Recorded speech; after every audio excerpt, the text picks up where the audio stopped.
Hello, this is Dave Worthen, and today I'm doing a mini seminar on understanding versus misunderstanding. All right, so you've met understanding, yes? Do you recall when you first met? That's probably been some time ago. Maybe when you were 3 months old and you finally understood when your mother said, "Good morning, little Jack," that you were Jack, or Jill, whatever the case may be. And you smiled like you never smiled before.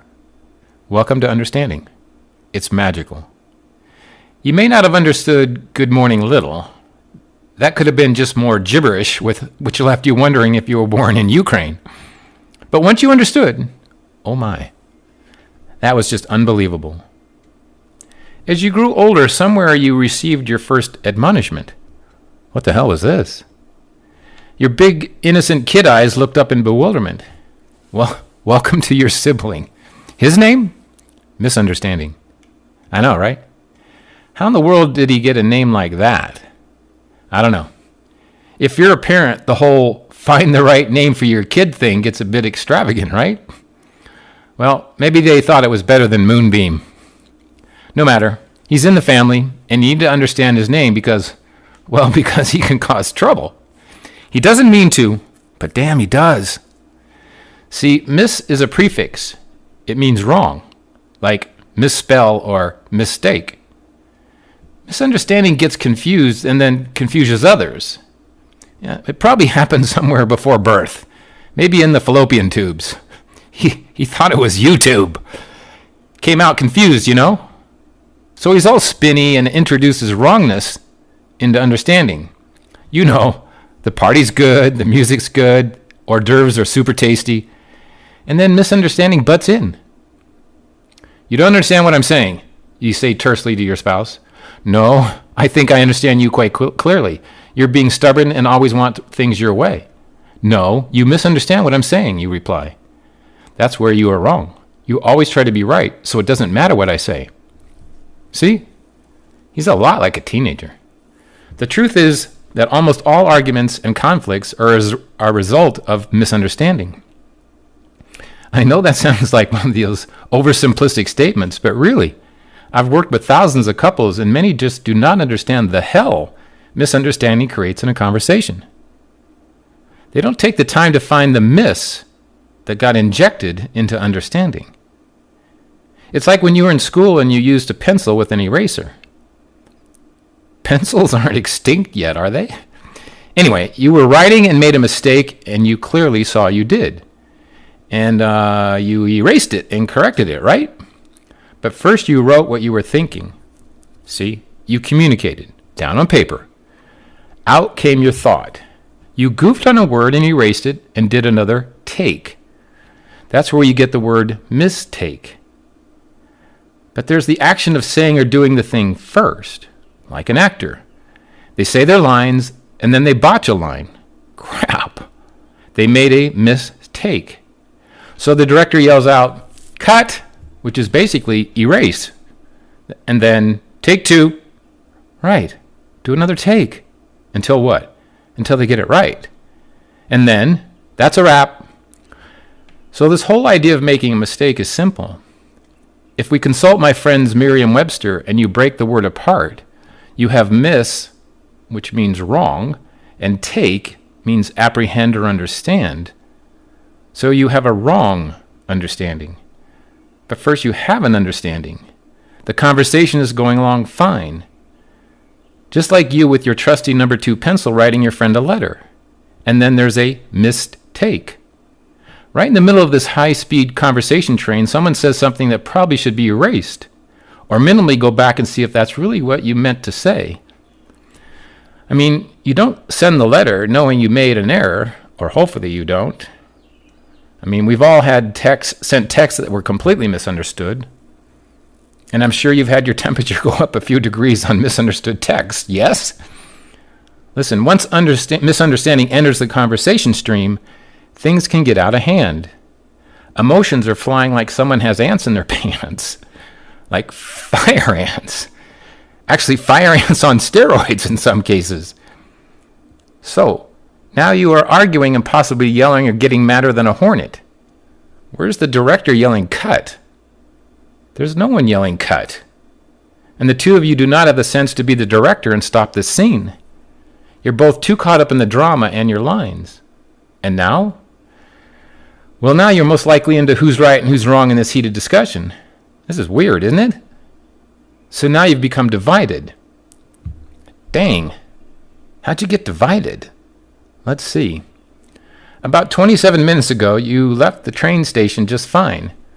Now you cannot wait to get off this conversation train with thoughts like, why in the hell did I ever marry you?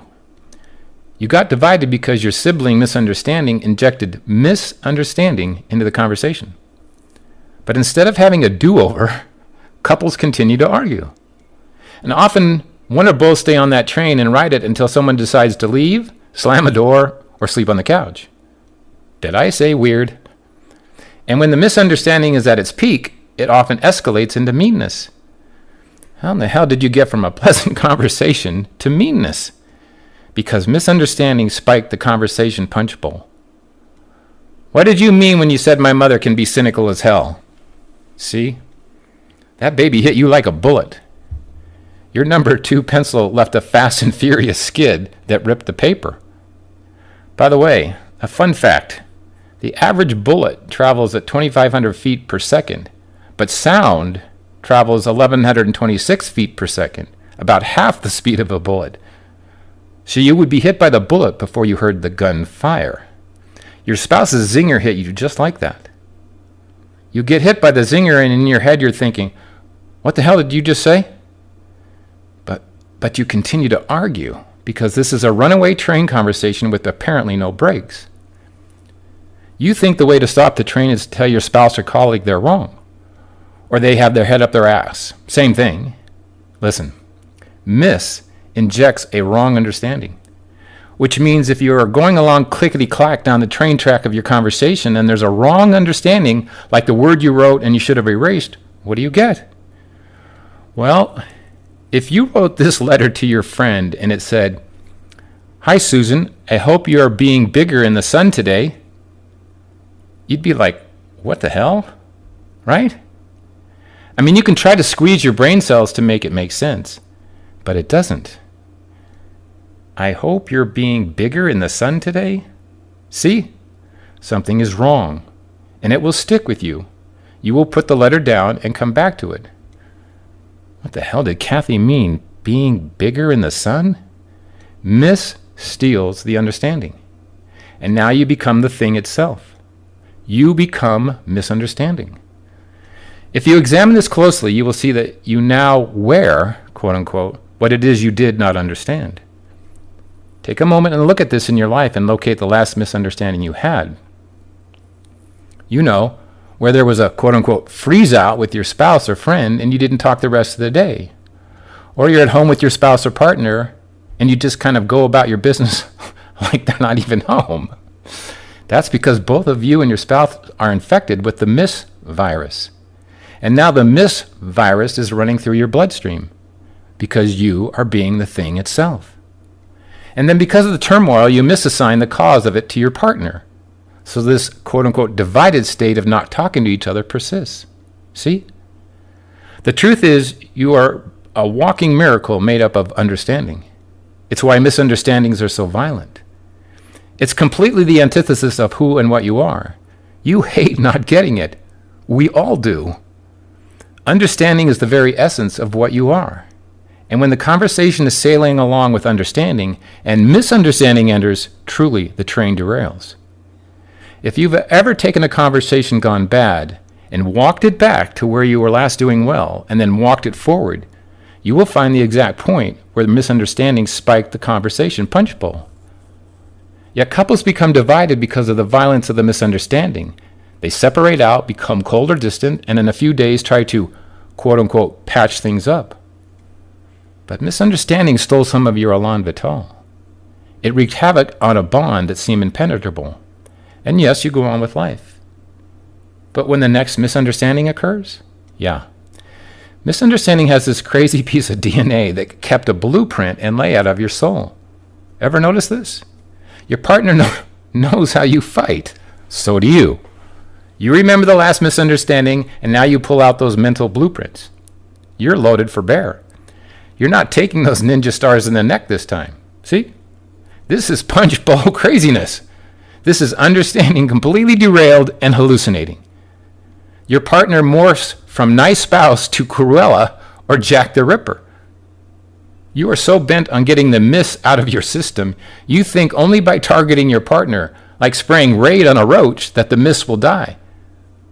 That the miss will stop being a roach. Misunderstandings do not die. They have a long shelf life. Consult any unresolved misunderstanding you have, be it with your spouse, family member, or friend, and you will see. It's still in your cupboard, along with a can of Campbell's pea soup from 1998. So what do? You have to go all Norton antivirus on this thing. I'm not kidding. You have to take this miss apart. Listen, have you ever had your spouse or partner say, "You took what I said the wrong way"? Took is past tense of take equals understand. Remember? You got the wrong understanding. Got eraser? So instead of getting the correct understanding, you go through one of these chilly evenings when you come home from work. Yeah, that's miss plus understanding. Understanding has been robbed, and the culprit is loose in both of you, because it takes two to understand. And here's the first thing to learn, and truly this is often one of those hard-won lessons. It's not like, sure, I'll catch that mist virus next time I'm going postal on my spouse. No problema. No. Most people don't feel the spiked punch until it's too late. See, misunderstanding carries with it, if you will, the quote-unquote gene that keeps the misunderstanding continuing. That is what a virus does. Its mission is to spread until you have the symptoms of the flu. See? So when mis corrupts the conversation, it's as friggin' crazy as traffic in China. It is continuing its mission. I know it sounds wild, but again, inspect any conversation that escalated into an argument and notice how long that argument lasted. Miss was in there pinging off every available trigger cell they could find. It's why lame-ass insensitive things get said in the heat of the conversation. Miss just found ammo from your argument in 2007 and brought that forward. Oh, so now you're going to bring my ex into this, is that right? See? And of course, anytime you keep pinging off the past, you whip up reality TV at its worst. Your bodies might as well have been taken over by aliens. The stuff coming out of your mouths is off the charts. The solution? Honestly? First thing is you have to become aware that the bullet hit even after you heard the gunfire. People are so interested in proving themselves right and the other wrong, they are like Johnny Cochran holding up that glove. They are more interested in being right. They forget about being responsible for understanding. The whole crux of a conversation is based on understanding. The entire building blocks of talking to another human being, whether you're talking to your kids, your spouse, your boss, is at the end of it there is understanding.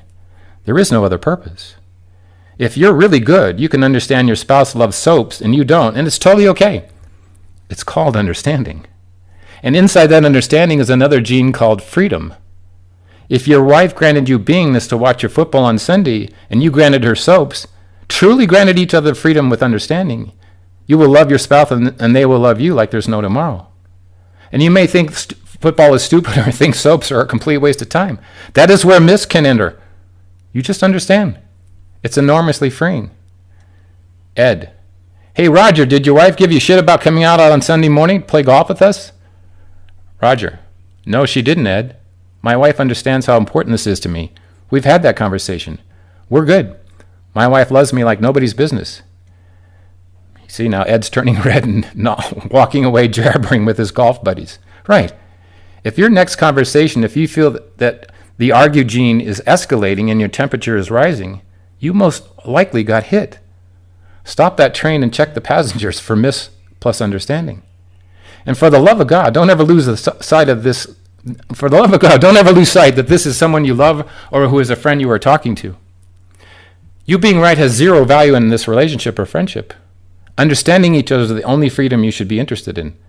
And let me tell you, that freedom is worth stopping the train and sorting out the miss.